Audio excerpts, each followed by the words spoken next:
5号呢，还有一件很重要的事情是什么？就是2个见证人他会出来传道，因为神既然把教会妇人隐藏了，那市面上剩下人难道不管他们了吗？不会的，上帝一定有他的救恩的计划。启示录11章第3节这边有说到说，我要使我那2个见证人穿着毛衣传道1260天。启示录11章第6节，这2人有权柄，在他们传道的日子叫天闭塞不下雨，又有权柄叫水变为血，并且能随时随意用各样的灾殃攻击世界。11章5节，若有人想要害他们，就有火从他们口中出来烧灭仇敌，凡想要害他们的都必这样被杀。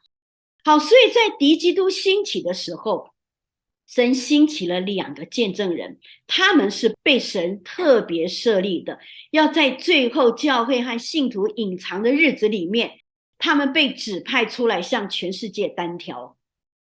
就好像亚哈王的时候，那时候他的皇后叫做耶喜别，那个时候他是杀害耶和华先知的那日子。那个时候神指派谁？指派以利亚来单挑巴力和耶喜别的850个先知，是一样的。神有差派其他的人出来单挑吗？没有，神只有找以利亚来向整个以色列来单挑。那这2个见证人他们有什么特别呢？第一个，他们能够叫天闭塞不下雨，叫水变为血，这很像以利亚，很像摩西，他们在单挑法老、单挑亚哈王时候一样，并且呢，他们还能够随时随意用各样的灾殃攻击世界。也就是说，神给他们权柄，你想攻击哪里就攻击哪里，不是只有面对面。今天我在耶路撒冷，我想要攻击希腊，希腊就会遭殃；我想要攻击印度，印度就遭殃；我想要攻击冰岛，冰岛就遭殃。并不是说好像我必须在你眼前这样子说，他是随时随意，他可以用各样的灾殃攻击世界。你要看上帝这个时候面对世界的这个传福音的方法已经改变了，然后呢，他还可以喷火烧灭那些想要加害他们的敌人。这有点像以利亚吩咐火降下来烧灭的亚哈谢的差役一样。所以很多人会恨恶他们，也会有很多人要做法术来攻击他们。但是这2个人他可以随时喷火，然后烧灭那些想要害他们的人。这2个所向无敌的见证人，他们要传到多久呢？他们要传到1260天。这1260天，就像启示录12章6节这边说到，妇人就逃到旷野，在那里有神给他预备的地方，使他被养活1260天。那启示录12章4节，于是有大鹰的2个翅膀赐给妇人，叫他能飞到旷野，到自己的地方躲避那蛇，在那里被养活1载、2载、半载。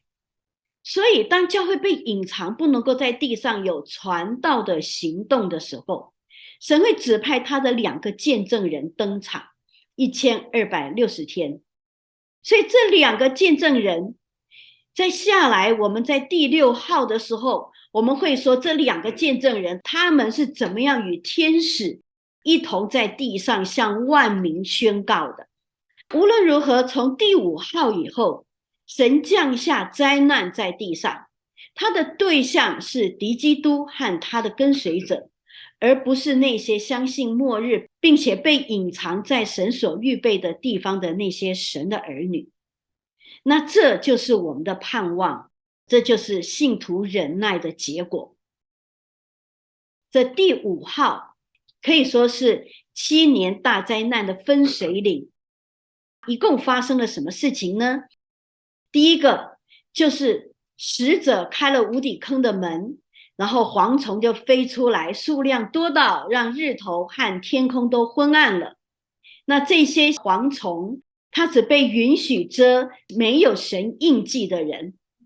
那些人呢，他们要痛苦5个月，求死不得。第二个呢，144000个童男被提。第三个，天使会跟撒旦征战，撒旦会被摔下来，天上再没有撒旦的位置了。第四个，神会隐藏他的教会，使他被养活1260天。第五个，约翰会丈量圣殿，留下外院，因为这外院是给了外邦人，让他们践踏圣城42个月。第六个，敌基督会兴起，他会任意而行42个月。第七个，假先知会兴起，用宗教的外衣逼迫人拜敌基督，不顺从的必被杀害，并且强制植入晶片。第八个，就是2个见证人会兴起，传到1260天。所以第5号的时候是一个分水岭，当这个分水岭开始，世界一定进入了另外一个阶段，一定会产生了另外一个变化。